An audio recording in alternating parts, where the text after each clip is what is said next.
अस्सलामुअलैकुम। अमरीकी अड्डे पर एक बार फिर हमला हो गया, भारी जानी नुकसान का खदशा। इराक में मौजूद अमरीकी फौजी अड्डे बलाद पर रॉकेट दाग दिए गए।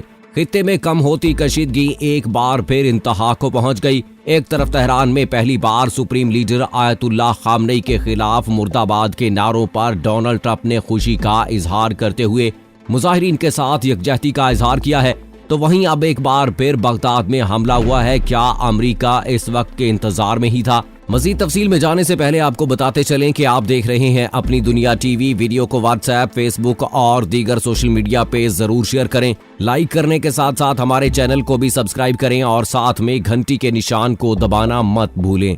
कमेंट बॉक्स में पाकिस्तान जिंदाबाद, पाक फौज जिंदाबाद, ISI के गुमनाम हीरोज को सलाम और कश्मीर बनेगा पाकिस्तान का नारा जरूर कमेंट कीजिएगा।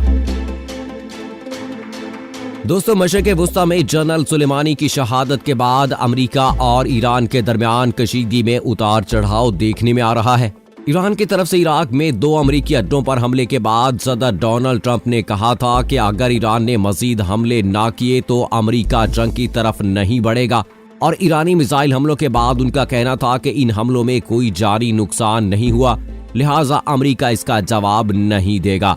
अब एक बार फिर इराक में मौजूद अहम अमरीकी अड्डे बलाद पर रॉकेटों से हमला हुआ है, जिसमें फौजी एहलकारों की हलाकत का खदशा जाहिर किया जा रहा है। बरतानवी खबर-ए-रसां एजेंसी रॉयटर्स के फौजी जराए ने यह खबर दी है कि इराक में शुमाल में वाक़े बलाद एयरबेस, जहां अमरीकी फौजी तैनात हैं, वहां पर रॉकेट हमला हुआ है।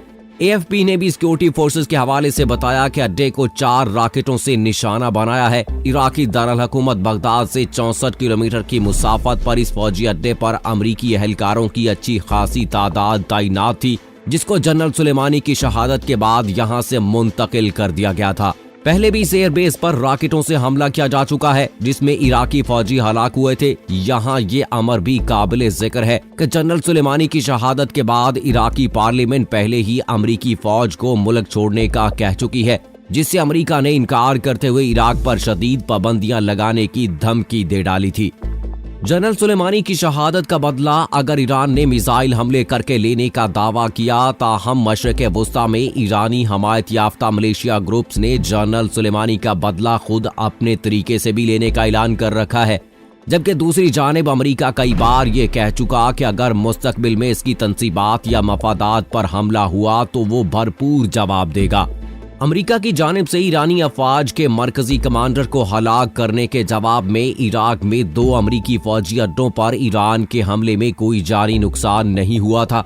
अमेरिकी सदर डोनाल्ड ट्रंप बुध को उस वक्त पुरसकून दिखाई दिए जब एक न्यूज कॉन्फ्रेंस में उन्होंने कहा कि अमेरिका का कोई जानी नुकसान नहीं हुआ और इराक में हमले का निशाना बनने वाले अड्डों को मामूली नुकसान पहुंचा है। डोनाल्ड ट्रंप की तकरीर को ईरान और अमेरिका के दरमियान बड़ी कशीदगी के खात्मे के तौर पर देखा गया। जवाब में ईरान के वजीर खारजा जवाद जरीफ ने अपनी एक ट्वीट में जंगबंदी का ऐलान किया और कहा ईरान ने मुतनासिब जवाब दे दिया है। दरियसना ट्रंप ऐसी जंग नहीं चाहते जिसकी वजह से इनके दोबारा इंतखाबात के इम्कानात कम हो सकते हैं। ट्रंप ने बेहद ताकतवर ऐसे ईरानी कमांडर को हलाक करने का हुक्म दिया जिनका नाम इलाके और अमरीकी तहादियों को खौफ में मुब्तला कर देता था। शायद उनमें से कोई भी एलानिया तौर पर सुलेमानी की मौत पर खुशी नहीं मना सकता, लेकिन जाहिर है कि उन्होंने निजी सतह पर ट्रंप के इकदाम को सराहा है। सिर्फ अस्करी कमजोरियों ही नहीं, कई वजूहात की बिना पर ईरान अमेरिका के साथ कभी बराह रास्त जंग नहीं कर सकता। नतीजा ये है कि ईरान ने हमलों को इस मुल्क में पहले से खाली अमरीकी अड्डों तक महदूद रखा, जहां उसके कमांडर को हलाक किया गया था। ऐसी इत्तलात है कि हमले से पहले ईरान ने अमरीका को इत्तला दी ताकि अमरीकियों का जानी नुकसान न हो। ईरान के पास इंतकाम लेने और अमेरिका के लिए मुश्किल घड़ी करने के दूसरे तरीके मौजूद हैं। वो इलाके में मौजूद अपनी इत्तेहादी मलेशिया फोर्सेस को इस्तेमाल कर सकता है और बाबुल मंदब से खलीज फारस और बहरे ओमान तक जहाज रानी को खतरे में डाल सकता है। इन साइबर हमलों का जिक्र करने की जरूरत नहीं है, जो किसी न किसी तरह अमेरिका को मुस्तकबिल में नुकसान पहुंचा सकते हैं, और आज का हमला भी इस सिलसिले की एक कड़ी मालूम होता है। ईरान की जवाबी कार्रवाई इसके दुख से मुताबिकत ना भी रखती हो तो भी इसका नतीजा इलाकाई कशीदगी में इजाफे की सूरत सामने आ सकता है और ईरानी इंतजामिया में रुज्जत पसंदों और इंतहा पसंद धड़ों को मजबूत बना सकता है। ऐसा शायद इस हद तक भी मुमकिन हो सकता है कि आइंदा सदारती इंतखाबात में फौज से ताल्लुक रखने वाली कोई शख्सियत हुकूमत में ना जाए। डोनाल्ड ट्रंप के लिए जनरल सुलेमानी की हलाकत दाइश के सरबराह अबू बकर बगदादी को मार दिए जाने के बाद एक बड़ी कामयाबी है, क्योंकि वो दोबारा सदर बनने की मुहिम शुरू करने जा रहे हैं। अब ट्रंप रिपब्लिकन पार्टी के साथियों और वोटरों से कह सकते हैं कि उन्होंने अमेरिका को एक नई जंग में नहीं धकेला, और ये कि ईरान के साथ सख्त कशीदगी के बावजूद वो अपनी बात पर कायम रहने में कामयाब रहे हैं। वो कह सकते हैं कि सुलेमानी की मौत और ईरान के कमजोर होने के बाद तालिबान के साथ मुज़ाकरात दोबारा शुरू किए जा सकते हैं और अमरीकी सदारती इंतखाबात से पहले तेजी से मुकम्मल किए जा सकते हैं।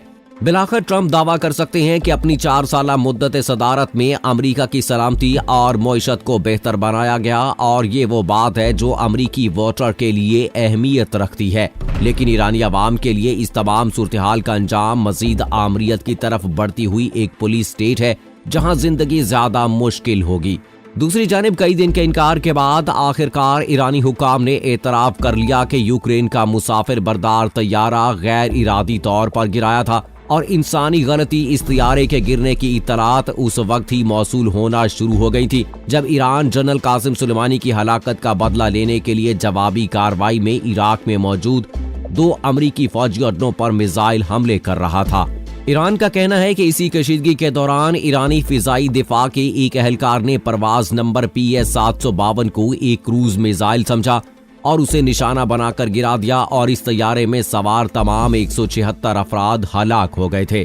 इब्तदाई तौर पर ईरान ने इस हादसे की जिम्मेदारी कबूल करने से इनकार किया था, लेकिन अमरीकी और कनाडा की खुफिया एजेंसियों ने ऐसे शवाहद का इंकशाफ किया कि ये तैयारा ईरान की जमीन से फिजा में मार करने वाले एक मिसाइल का निशाना बना था, जिसके बाद से ईरान पर इस मामले की तहकीकात के लिए खुलेआम आलमी दबाव में इजाफा हो गया। तेहरान के अपने इब्तदाई बयानात को बिल्कुल बदल देने और इस हादसे की पूरी जिम्मेदारी कबूल करने के फैसले पर कनाडा, बरतानिया, जर्मनी और स्वीडन समेत मुतअद्दिद ममालिक की जानिब से मस्बत रद्द अमल सामने आया, हत्ता कि ऐसे अफराद की जानिब से भी जिनके रिश्तेदार इस तैयारे में सवार थे। गलती के एतराफ को बिलाखिर एक मस्बत कदम के तौर पर देखा गया, लेकिन इन हुकूमतों के ओहदेदारों ने यह भी कहा कि इस एतराफ के बाद ईरान की तरफ से तामीरी तर्ज अमल का मुजाहरा किया जाना चाहिए। इसका मतलब इस हादसे की शफाफ तफ्तीश, लाशों की वतन वापसी और मुतासिरीन को मुआवजों के साथ साथ मुस्तकबिल में इस तरह के हादसात को रोकने के लिए जरूरी इकदाम करना है। आलमी सतह पर इस परवाज के हादसे के नतीजे में कशीदगी बढ़ने का इम्कान नहीं है, बल्कि ये भी मुमकिन है कि इससे पिछले चंद महीनों से जारी कशीदगी को दूर करने का मौका मिल सके। ताहम अंदरूने मुल्क इस अलमनाक हादसे के गहरे और शदीद असरात मुरतब हो सकते हैं। इस परवाज के गिरने से चंद दिन पहले ईरान ने एक बेमिसाल इत्तेहाद और अवामी हमायत का मुजाहरा किया था, जब लाखों अफराद कासिम सुलेमानी की हलाकत पर सोग मनाने के लिए मुल्क भर में सड़कों पर निकल आए थे। इससे जाहिर होता है कि जब बैरूनी सतह पर फौजी महाज आराई के खतरे का सामना हो तो मुख्तलिफ सियासी और मुआशी पस मंजर से ताल्लुक रखने वाले ईरानी अपने इख्तलाफात बुलाकर इकट्ठे हो सकते हैं। लेकिन फ्लाइट PS-752 को गिराए जाने और इसके बाद हुकाम के इनकार से ये इख्तलाफात दोबारा उभर कर सामने आ सकते हैं और इनमें इजाफा भी मुमकिन है। अगरचे गलती का एतराफ इस तनकीद को कम कर सकता है कि संगीन सूरत हाल से सही तरह से नहीं निपटा गया, लेकिन कुछ लोग शायद फिर भी यही समझें कि आलमी दबाव से पहले ईरानी एस्टेब्लिशमेंट ने सबूत छुपाए और जिम्मेदारी से बचने की कोशिश की। इससे नवंबर जैसे हालात दोबारा पैदा हो सकते हैं। याद रहे, गुज़श्ता बरस नवंबर में तेल की कीमतों में इजाफे के नतीजे में मुल्क भर में बड़े बड़े मुजाहरे हुए थे, जिनमें कम अज कम 300 अफराद हलाक हो गए थे। अगरचे सच्चाई का एतराफ एक अहम पहला कदम है, लेकिन ईरानी अवाम मुमकिन तौर पर जवाबदही और जिम्मेदारों के खिलाफ कानूनी कार्रवाई का मुतालबा करेंगे और साथ ही ऐसे इकदाम किए जाने का भी मुतालबा करेंगे जो ये यकीनी बनाएं कि आइंदा ऐसा कोई हादसा पेश ना आए। लोग इस तरफ भी तवज्जो देंगे कि ईरानी अशराफिया इस हादसे के शिकार अफराद के साथ क्या सलूक करेंगे। यहाँ ये भी देखना होगा कि आया हादसे में हलाक होने वालों के लिए भी सुलेमानी जैसा सोग मनाया जाएगा या नहीं, या उन्हें बड़े पैमाने पर नजरअंदाज कर दिया जाएगा। अमेरिका ईरान कशीदगी के हवाले से इलाकाई और आलमी अमन सलामती के मामले पर ये आलमी सतह के मस्बत इशारे हैं जिसमें वजीर आजम इमरान खान की जानिब से ईरान की सऊदी अरब और अमेरिका से दोस्ती कराने की कोशिशें इलाकाई और आलमी अमन और सलामती के लिए पाकिस्तान के मस्बत और मौसर किरदार की अक्कासी करती हैं। चूँकि पाकिस्तान ने अमेरिका ईरान कशीदगी और मुमकिन जंग में गैर जानिबदार रहने और किसी एक के हक में फरीक ना बनने का फैसला किया है, इसलिए अमेरिका ईरान कशीदगी खत्म कराने के लिए पाकिस्तान की कोशिशें बाआवर भी हो सकती हैं। इसके लिए अमेरिका और सऊदी अरब दो अहम फ्रीकैन हैं जो इलाकाई और आलमी अमन और सलामती की कोशिशों में संजीदा हों तो ईरान को भी अमन की राह पर लाया जा सकता है। बदकिस्मती से अमेरिका को मुस्लिम दुनिया के बाहमी फरोगी इख्तलाफात से फायदा उठाने का मौका मिला, जिसने मुस्लिम ममालिक के एक दूसरे से बरसरे पैकार होने के रास्ते निकाले। इसमें अमेरिका का मफाद अपने हथियारों की फरोख्त थी, चुनाचे उसने सऊदी अरब और यमन की जंग में इन दोनों मुस्लिम ममालिक को हथियार फरोख्त किए। ईरान चूंकि अपनी आज़ादी और खुद मुख्तारी को मुकद्दम रखता है और वो कभी अमेरिकी डिक्टेशन लेने पर आमादा नहीं हुआ, इसलिए वाशिंगटन के तेहरान के साथ गाड़ी छीनने का कभी मौका निकल ही नहीं पाया, जबकि ईरान अक्सर औकात अमेरिकी पाबंदियों की जद में ही रहा है। तो दोस्तों देखना होगा कि जिस तरह से कम होती कशीदगी को एक बार फिर से बढ़ावा दिया गया है और अब फिर से ये नजर आता है कि शायद ये दोबारा जोर पकड़ जाए और ईरान की तरफ से जो हमला किया गया है कहीं अमेरिका इसका फिर से जवाब न दे। तो इस सारी सूरत हाल में दोस्तों हम तो यही कहते हैं, यही दुआ करते हैं कि अल्लाह ताला इस सारी कशीदगियों को खत्म कर दे और मुसलमानों पर होने वाले मुजालिम में मुसलमानों पर अपना रहम और करम नाज़िल कर दे। दोस्तों अगली वीडियो तक मुझे इजाजत दीजिएगा। फी अमानिल्लाह।